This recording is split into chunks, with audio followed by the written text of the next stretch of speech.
नमस्कार. तर आज आपण पाहणार आहोत मऊ लुसलुशीत अशी साबुदाणा खिचडी. तर आज आहे संकष्टी चतुर्थी. तर गणेश चतुर्थीला सगळ्यांच्या घरी गणपती बाप्पा बसतात. तसे आमच्या घरी बसले होते. पण आम्हाला एवढी ही मूर्ती आवडली, की आम्ही ह्याला विसर्जनच केलं नाही. ह्याच्या ठिकाणी आम्ही अजून एक मूर्ती बसवलेली छोटी, ती आम्ही विसर्जन केली आणि ही मूर्तीला आम्ही असंच ठेवलं आणि आता आम्ही ह्याची पूजा करतो हराळी आघाडा वगैरे घालून. तर आज संकष्टी होते त्याच्यामुळे आज स्पेशल अशी पूजा केलेली आहे. तर आज असतो कारभारांचा उपवास. तर त्यांच्यासाठी मी बनवलेली साबुदाण्याची खिचडी. तर यासाठी मी एक घेतलेला आहे साल काढलेला बटाटा. ह्याची साल काढून आपल्याला छोट्या-छोट्या साईजमध्ये कट करून घ्यायचं आहे. तर अशा प्रकारे मी सगळा बटाटा कट करून घेतलेला आहे. आता कट करून झालं की आपल्याला घ्यायच्या आहे हिरव्या मिरच्या. तर ह्या मिरच्या थोड्या तिखट आहेत म्हणून मी 3च मिरच्या घेतल्यात. तुमच्याकडं जर कमी तिखटाच्या मिरच्या असेल तर तुम्ही अजून थोड्या घेऊन चिरून घेतल्या तर चालतंय.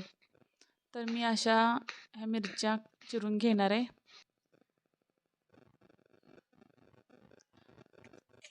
तर अशा प्रकारे आपल्याला मिरची चिरून घ्यायची.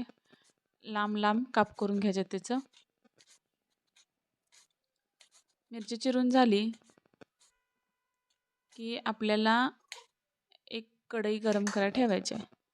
कढई गरम झाली की ह्याच्यामध्ये आता मी घालणार आहे 4 चमचे तेल.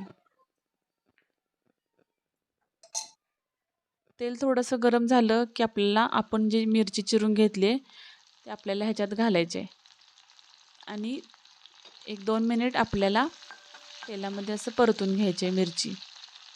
मिरची थोडीशी परतली की आपल्याला ह्याच्यामध्ये घालायचं आहे 1 चमचा जिरं.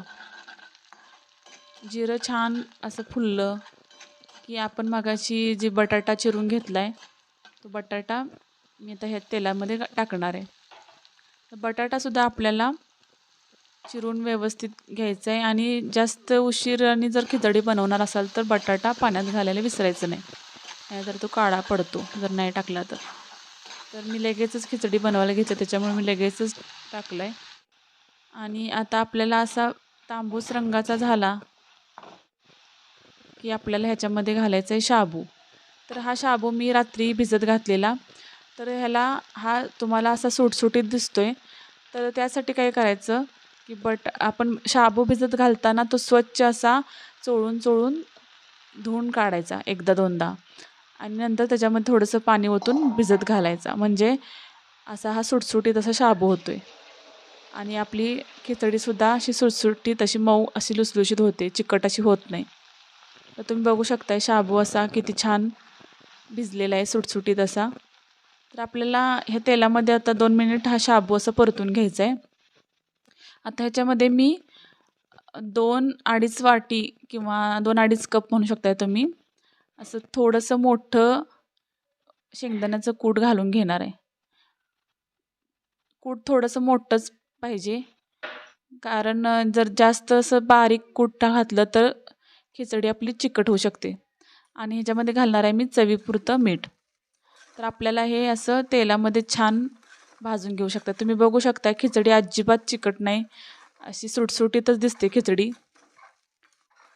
तर शाबू भिजवताना व्यवस्थित धुवून जर भिजवलात तर खिचडी अशी सुटसुटीत होते. तर आपल्याला एक 5 ते 7 मिनिट तेलामध्ये अशी खिचडी भाजून घ्यायची. तुम्ही बघू शकताय कशी अशी सुटसुटीत खिचडी झाली. तर ह्याला आपण एक 5 ते 7 मिनिट असं परतून द्यायचं आहे. खिचडी तयार झाली म्हणजे कढईतच ठेवायची नाही, नाहीतर ठेवली की ती कठीण होते. आता मी एका प्लेटमध्ये काढून घेते खिचडी. तुम्हाला रेसिपी आवडली असेल तर सबस्क्राईब करायला कंजूसपणा करू नका. पटपट सबस्क्राईब करा. तर मी अशी प्लेटमध्ये खिचडी काढून घेतलेली आहे. तुम्ही बघू शकताय खिचडी अशी मस्त झालेली आहे. तर आपण आता आपल्या गणपती बाप्पांना नैवेद्य दाखवूया.